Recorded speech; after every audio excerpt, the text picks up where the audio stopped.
Kali ini saya ingin sampaikan pandangan saya kenapa orang yang belajar bahasa Jepang, baru belajar maksudnya ya, yang baru belajar itu sebaiknya mulai dari bentuk mas. Beberapa orang sering mengatakan kalau sudah di Jepang itu komunikasi sehari-harinya lebih banyak tidak pakai bentuk mas gitu ya, terutama yang bekerja itu ya. Kemudian komunikasi dengan rekan orang Jepang juga biasanya futsuke aja gitu, pakai bentuk futsu. Tapi kita kalau belajar selalu pakai bentuk mas dulu. Nah, ini pandangan saya kenapa memang kalau belajar sebaiknya pakai bentuk mas dulu ya. Jadi kalau kita belajarnya itu pakai buku Mina no Nihongo ya, itu kan ada versi bahasa Jepang, ada versi bahasa Indonesianya. Nah, ya kalau yang versi bahasa Indonesia itu kan ada list kata gitu ya, daftar kata kerja gitu misalnya. Itu per bab kan selalu diperkenalkan dalam bentuk mas ya. Nah, di situ kemudian selain bentuk mas ada juga bentuk yang namanya bentuk futsu. Itu baru ketemu di bab 20 kalau nggak salah. Tapi awalnya selalu bentuk mas. Nah, ini kalau menurut saya bentuk mas itu bisa mencegah tertukarnya jenis kata ya. Maksudnya jenis kata itu kan jenis ada kata kerja, kata benda, kata sifat. Nah, itu ya. Bentuk mas itu akan bisa mencegah tertukarnya kata kerja ke dalam kata lain dengan bunyi bacaan yang sama. Nah, begini ya. Jenis kata yang lain tadi saya sudah sebutkan. Ada kata kerja, kata benda, kata sifat. Bentuk mas itu bisa dipakai juga sebagai penanda bahwa ini pasti kata kerja. Yang ada bacaan mas itu hampir pasti adalah sebuah kata kerja. Saya sering bilang gitu ke siswa saya ya, kalau belajar kata kerja itu kalau untuk mengidentifikasi ya, pokoknya kalau ada bacaan mas maka dia adalah kata kerja. Saya sering bilangnya seperti itu. Nah, kemudian kata yang lain itu gini ya, misalnya sebagai pembanding itu ada kata dalam bentuk kamus, dulu saya ambil ya, kata kerja dalam bentuk kamus. Kata tersebut adalah kairu. Kemudian ada kata lagi, kata benda, yaitu kairu juga ya, artinya beda. Kairu pada kata kerja itu bisa berarti banyak, tapi jelas dia kata kerja. Kairu pada kata benda itu artinya adalah kodok. Jadi kalau ngerti kanji sih nggak masalah, tapi kalau nggak ngerti kanji, ketika kita dengar kata kairu dan masih belum mengerti susunan kalimat, ini kairu artinya kodok apa pulang apa merubah kayak gitu. Coba kalau kita ubah kata kerja kairu ini ke dalam bentuk mas, jadilah dia kaimas atau kairimas.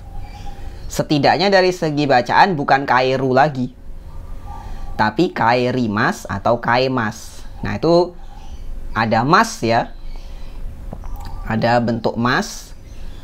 Misalnya kalau kata kalimatnya kairu nih kairu, nah gitu gimana?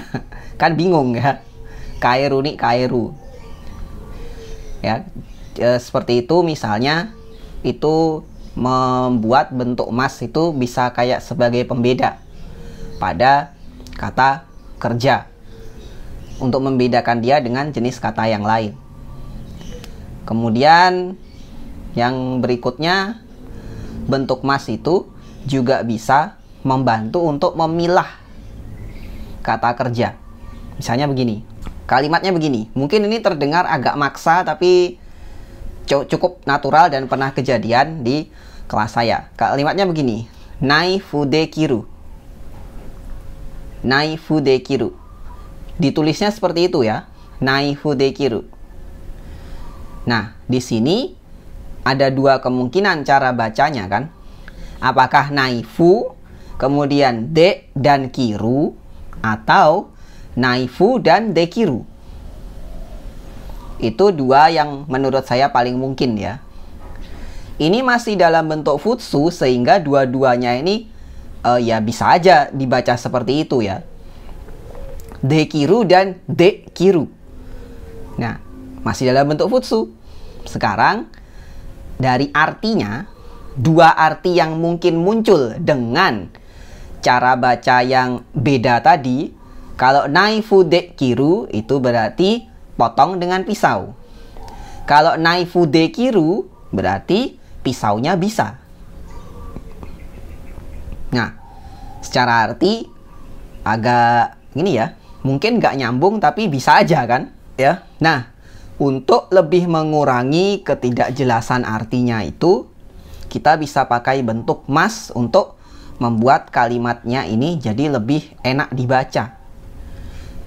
Misalnya, naifu de kirimas, naifu de kimas, naifu de kimas, naifu de kirimas ya, untuk yang artinya tadi memotong dengan pisau, dan naifu de kimas yang bisa artinya pisaunya bisa.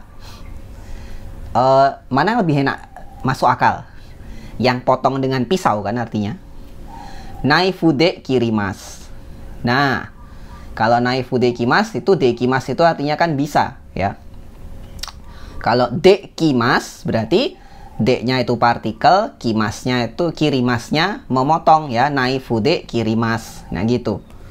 Jadi dari kalimat tadi ya, itu bentuk mas akan bisa memecah sebuah kata kerja untuk lebih memilah-milah lagi ya. Bahkan yang mana yang partikel pun jadi bisa terbantu dengan kita tahu, oh ini kata kerja. Nah gitu. Kita tahu ini kata kerja, nggak mungkin kayaknya kalau depannya ini sebuah bagian dari kata kerja itu. Ini kemungkinan partikel. Nah, kalau kita ada dalam bentuk mas, kita bisa mengidentifikasi itu. Tapi bukan berarti menguasai bentuk mas saja itu sudah cukup. Tidak begitu juga. Walaupun dia bisa membantu dalam memilah-milah kata kerja ya, dan memilah struktur kalimat, membantu memilah gitu ya. Tapi ada juga kata kerja yang justru bunyinya akan jadi sama ketika dia jadi bentuk mas. Misalnya kata okimas tuh ya. Okimas, kemudian okimas itu kan ada artinya menaruh, ada artinya bangun.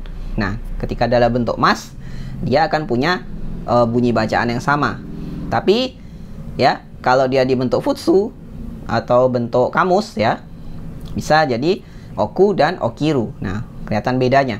Nah, itu tadi ya mengenai bentuk mas. Kenapa menurut saya untuk pembelajaran pemula yang masih baru-baru belajar itu lebih cocok belajar kata kerja itu dari bentuk mas dulu ya.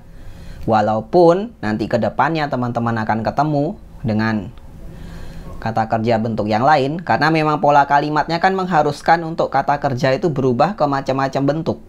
Bentuk mas ini akan sangat efektif jika dipakai untuk mulai dari dasarnya ya. Sehingga kita punya ukuran yang jelas, punya patokan yang jelas.